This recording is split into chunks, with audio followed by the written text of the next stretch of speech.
Namo Bhagavate Vasudevaya. Srimad Bhagavatam, Skanda 1, Bab 10. Lanjutan keberangkatan Sri Krishna menuju Dwaraka. Selanjutnya sloka 31. Evam vidha gadantinam sagaira purayo shitam niriksanena binandan sasmitena yayau harihi.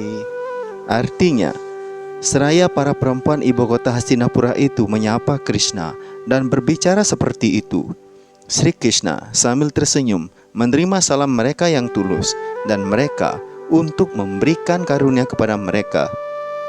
Kemudian dia pun berangkat meninggalkan kota. Selanjutnya sloka 32. Hajata satru pritanang gopitaya madu dvishaha pare biasang kita shnehan prayungta caturan ginim. Artinya, Maharaja Yudhishthira meskipun tidak ada lagi yang memusuhinya, melibatkan 4 divisi pertahanan kuda, gajah, kereta, dan prajurit untuk mengiringi keberangkatan Sri Krishna, musuh para Ashura. Hal ini dilakukan oleh sang Maharaja guna menangkal ancaman musuh dan juga karena sayang kepada Tuhan. Penjelasan dari Yang Maha Berkarunia, A.C. Bhaktivedanta Swami Prabhupada. Umumnya, kekuatan dari suatu pertahanan diukur dari jumlah divisi yang terdiri dari pasukan berkuda, pasukan yang menggunakan gajah, dikombinasikan dengan pasukan kereta kuda, dan prajurit infanteri. Kuda dan gajah dilatih untuk bergerak ke segala arah perbukitan atau hutan maupun daratan. Para penunggang kuda mampu bertarung melawan banyak kuda dan gajah atas kekuatan panah-panah yang perkasa. Bahkan sampai tingkat Brahmastra dapat disamakan dengan senjata atom zaman modern. Maharaja Yudhishthira sangat mengetahui bahwa Krishna adalah teman dan sosok yang mengharapkan kesejahteraan semua orang. Namun selalu saja ada asura-asura yang menurut kodratnya iri kepada Tuhan. Jadi karena cemas akan serangan pihak lain dan juga karena rasa sayang, ia melibatkan segala macam kekuatan pertahanan sebagai pelindung Krishna. Jika diperlukan, Krishna sendiri cukup untuk mempertahankan dirinya dari serangan orang-orang lain yang menganggap Tuhan sebagai musuh.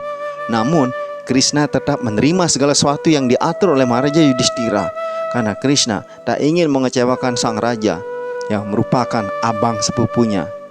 Tuhan menjalankan peran sebagai bawahan dalam permainan rohaninya, sehingga kadangkala Tuhan menempatkan dirinya dalam asuhan Yasodamata untuk perlindungannya dalam keadaannya yang disebut-sebut anak kecil tidak berdaya. Itulah lila rohani atau kegiatan kesenangan Tuhan. Prinsip dasar dari pertukaran rohani antara Tuhan dan para penyembahnya diperlihatkan untuk menikmati sebuah kebahagiaan rohani yang tiada bandingan, bahkan sampai tingkat Brahmananda sekalipun. Selanjutnya sloka 33. Atha duragata saurihi kaurawan viraha turaha saniwartya dridan snigdan prayat swanagarim priyaihi. Artinya, karena rasa sayang yang tulus terhadap Sri Krishna, para Pandawa yang merupakan dinasti Kuru mengiringi dia sampai jarak yang cukup jauh untuk bisa terus melihat dia. Mereka diliputi oleh rasa sedih perpisahan yang akan segera menyelimuti mereka. Namun, Sri Krishna membujuk mereka agar pulang, dan Krishna meneruskan perjalanannya menuju Dwaraka bersama rombongan kesayangannya. Selanjutnya, sloka 34 sampai dengan 35.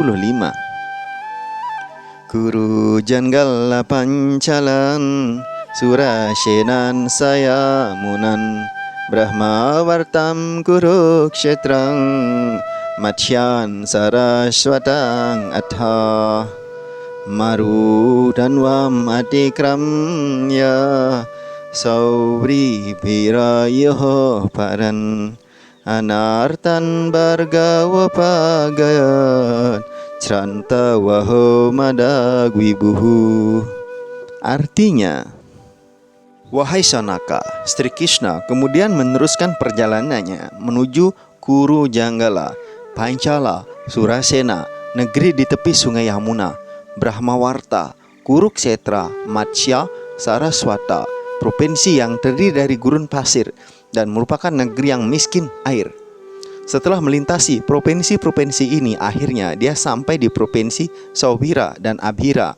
Dan setelah mencapai bagian barat provinsi ini, akhirnya tiba di Dwaraka.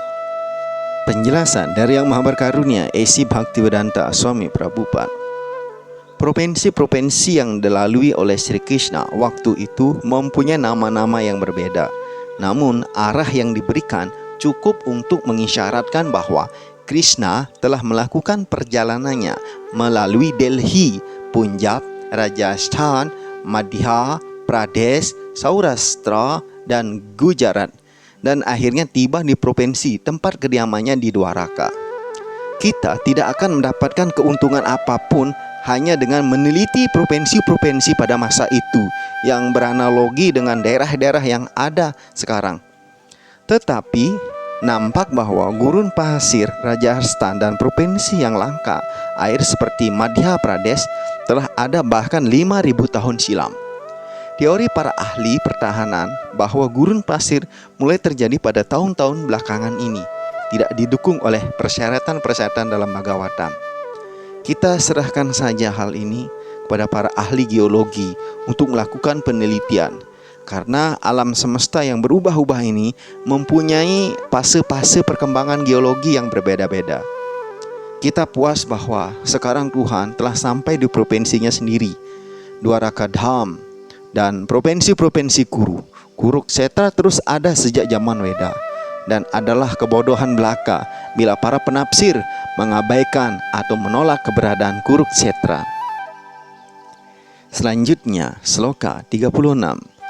Tatra tatra hatatra tyair hari pratyudyatarhanaha sayang beje disampascat gawishtogam gatastada. Artinya, dalam perjalanannya melintasi provinsi-provinsi itu, Krishna disambut, dipuja, dan diberikan berbagai persembahan. Pada waktu malam, di setiap tempat, Sri Krishna menghentikan perjalanannya untuk melaksanakan persembahyangan malam. Ini bisa dilakukan setelah matahari terbenam. Penjelasan. Di sini disebutkan bahwa selama dalam perjalanannya, Tuhan secara teratur melaksanakan juga prinsip-prinsip keagamaan. Terdapat spekulasi-spekulasi filosofis tertentu yang menganggap Tuhan pun berada di bawah kewajiban untuk melakukan perbuatan berpahala. Namun sebenarnya bukan demikian. Tuhan tidak bergantung pada perbuatan-perbuatan yang baik ataupun buruk, karena Tuhan mutlak. Apapun yang dilakukan olehnya merupakan kebaikan bagi semua orang. Tetapi ketika Tuhan hadir di muka bumi ini, Tuhan bertindak melindungi para penyembah dan membasmi sifat jahat orang-orang yang bukan penyembah. Tidak wajib bagi Tuhan untuk melakukan tugas apapun, namun Tuhan tetap menjalankan segala sesuatu sebagai kewajibannya dengan maksud agar diikuti oleh semua orang. Itulah cara pengajaran yang nyata. Tindakan yang benar harus dilakukan sendiri terlebih dahulu, kemudian baru diajarkan kepada orang lain. Jika tanpa itu, maka tak seorang pun yang akan mengikuti ajaran tersebut. Tuhan sendiri adalah yang memberikan hasil atau tindakan-tindakan berpahala. Tuhan mencukupi dirinya sendiri. Namun Tuhan bertindak menurut aturan-aturan kitab suci yang diwahyukan untuk mengajari kita prosesnya. Jika Tuhan tidak mencontohi, akan terjadi kesalahpengertian. Namun pada tingkatan lanjut, ketika seorang mampu memahami sifat transendental Tuhan, ia tidak akan mencoba untuk meniru-niru Tuhan. Ini tidak mungkin.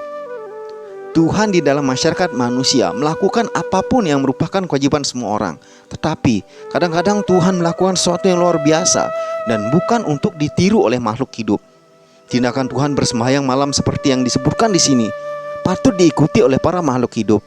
Namun tidak mungkin untuk mengikuti tindakannya mengangkat bukit atau menari bersama para gopi. Orang tidak dapat meniru matahari yang dapat mengeringkan air bahkan dari tempat yang kotor. Sosok yang paling perkasa bisa melakukan sesuatu yang serba baik. Akan tetapi, jika kita meniru tindakan tersebut, maka kita akan ditempatkan dalam kesulitan-kesulitan tanpa akhir. Karena itu, dalam segala tindakan, kita harus selalu meminta nasihat dan petunjuk dari para guru spiritual, sang pembimbing yang telah berpengalaman, yang merupakan manifestasi dari karunia Tuhan. Dan hal itu akan menjamin jalan menuju ke arah perbaikan. Demikianlah berakhir penjelasan Bhaktivedanta mengenai skanda 1 bab 10 Srimad Bhagavatam yang berjudul Keberangkatan Sri Krishna menuju Dwaraka. Demikianlah pembacaan Srimad Bhagavatam hari ini. Terima kasih telah mengikuti.